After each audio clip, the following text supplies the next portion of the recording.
Happy Valentine's Day. Thank you. Thank you. Show of hands, who knows about the number 1111?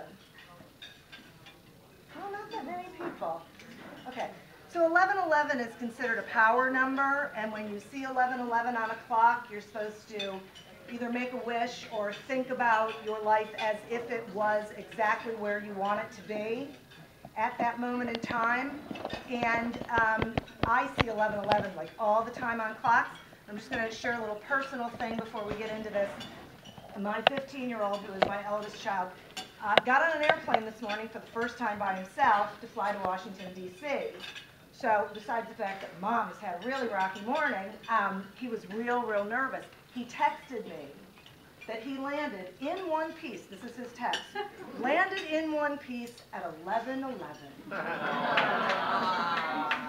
And I just think that's the universe watching out for all of us. So, and I have to say that of all days in the world for me to be able to be with all of you, today was a fabulous day considering that I just let him leave my nest. So,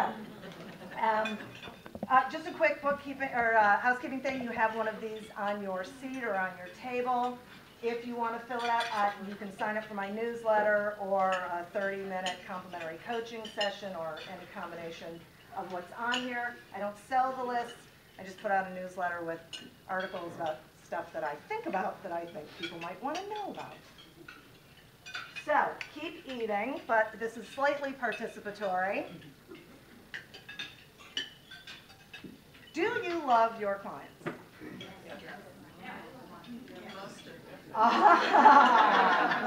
If you don't, it's a whole other conversation. We'll have it another time. So I want to ask you that question again. Do you love your clients? Yes. Thank you. Me too. Right? Now I have another question for you.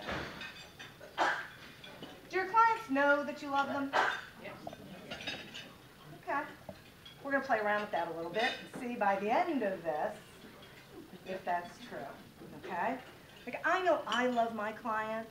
I love a lot of people. There's a lot of people in this room who I love. Sometimes I'm not so sure that my clients know that I love them. I talk about it. I say I'm their biggest fan. I'm always supportive of them. They can reach out to me at any time. Blah, blah, blah, send them a card at Christmas, that kind of a thing. But it's really important that your clients know you love them. And I equate sales to dating, right? And marriage. So what I like to say with this whole thing is, you don't get married on the first date, usually, unless you're in Vegas. So, it's true. And if you did, that's cool. I'm good with it. But usually, you meet, you date, you get to know them. They get to know you. You get to decide whether this is someone who you really want to be engaging with. So, just like dating and sales, right? You're doing this whole process, and then you get married. You get the sale. And then what do you do? Well, like, what do you do? Buyer's remorse. Gosh, I hope not, Dennis. Sometimes. Well, those are all the people who didn't really answer me when I said, do you love your clients, right? Because they're not really sure if they do or not. Well, what usually not usually, I shouldn't say that, but oftentimes what happens is you just get on with the business of life, and you don't do the same things that you did when you were courting. And as we are on Valentine's Day, right, we can remember, we can think about this and go, well, on Valentine's Day, my husband's going to bring me flowers. Some people, their husband brings them flowers once a week or once a month or something like that. But other people, like me, and I know my husband loves me, but it's on Valentine's Day. He does other things, so I know. But, none of that really, outward pouring of affection kind of thing. So that's usually how it goes. Okay, well, in business, if we do that, we are counting on our client, our spouse, so to speak, we're counting on our client knowing that we love them. Okay? And why is it really so important that our clients know that we love them? Well, the first reason is because they really want to feel valued, right? They want to know that you are thrilled to have them as a client, not just anybody, right? They don't want to think that you're just sort of shooting around and whoever you get, and isn't that great? And somewhere along the line, we were taught to be hunters. You know, salespeople are hunters. They have to go out, they have to make the sale, and then they have to go out and make the next one. And while, yes, that's true, you always have to be building your client base, you also have to be a nurturer. You have to be growing your relationship with your client. Because if you don't, what happens? They might go away. And while they're not necessarily actively seeking a replacement for you, I mean, unless you do something really wrong and they're really disappointed, but for the most part, you're going to do everything right. And when you provide your service or your product to them, it's going to be great. That part's going to be great. But if you're not paying attention to them, and you're not letting them know that you appreciate them, and your competition comes knocking on the door, and they start wooing them and paying attention to them, you're making it really easy for them to leave. Because now there's this person who cares about them. Now there's this person who's paying attention to them. See what I mean? And by a show of hands, who in this room is not in a competitive industry?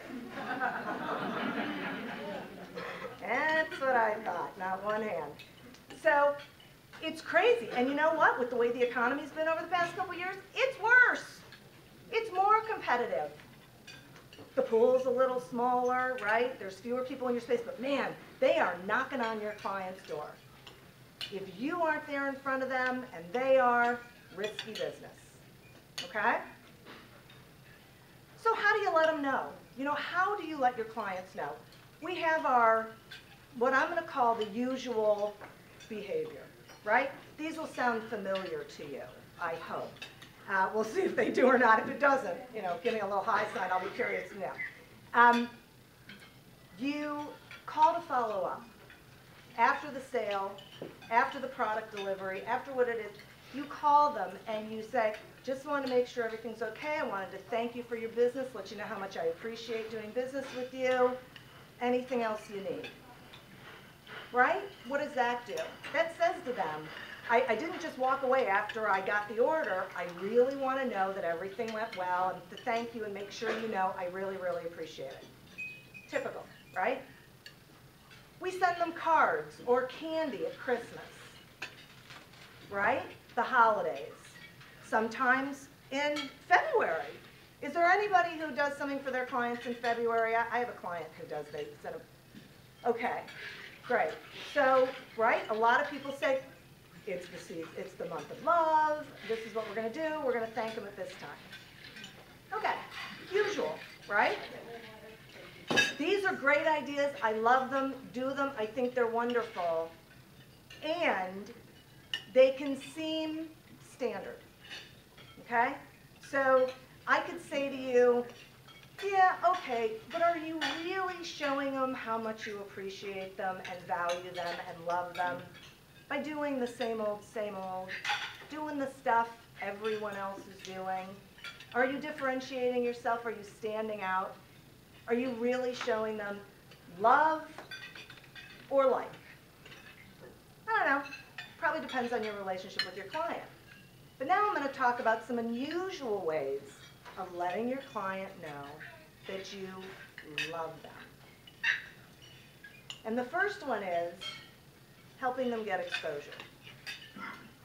If you, oh, I'm sorry, can you not hear me?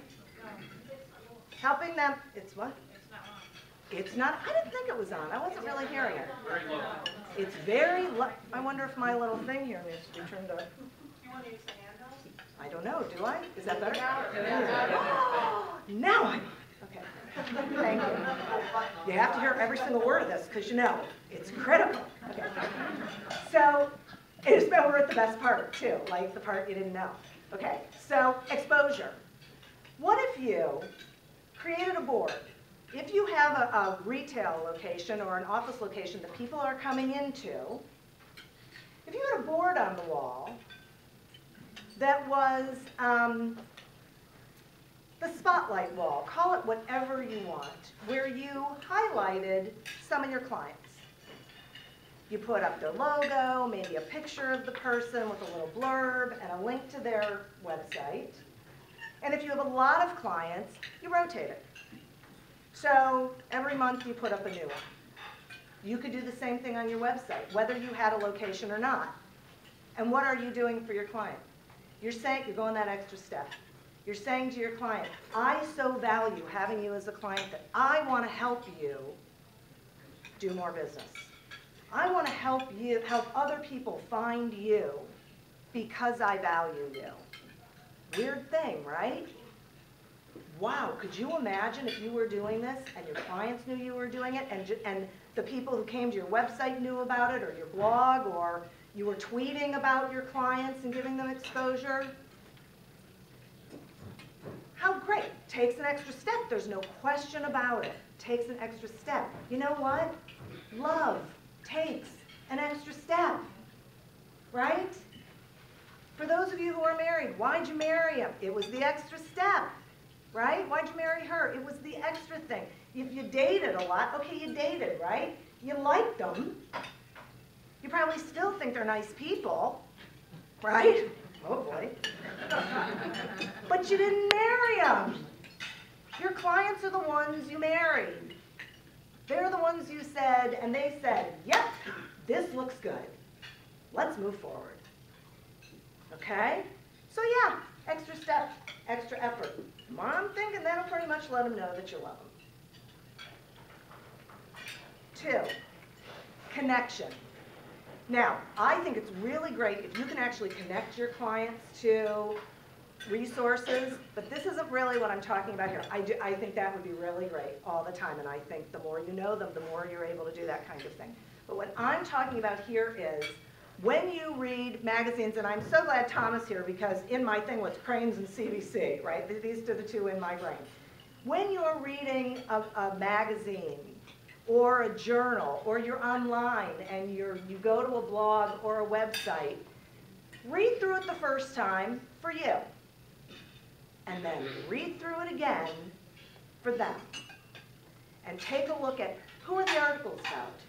Who advertises in it? In the going places section, who's moving? Who's doing stuff? Who's going? And if you look at it from a different perspective, which is, who are my clients and could any of them use this information? Should any of them be prospecting to any of these folks or any of these organizations? Let them know. Shoot them an email and say, hey, I was reading CBC Magazine today and I saw a story about this company and I was thinking they seem like they'd be a pretty good client for you. Now, the bonus is if you know someone at that organization, you can actually do an introduction. Wow, elevate it. But I'm not even saying you have to do it to that level. Don't assume that they're reading the same magazines you are, that they're going to the same websites that you are, that they're doing the same things that you are, or that they're looking at it the way you are, right? Because if I asked you right now, how many of you read those magazines with the vision of, are there any prospects in there for me? How many of you can raise your hand? Right. I knew you'd raise your hand, Bob. Right. Well, Bob's great at sales. Bob, this is how he thinks.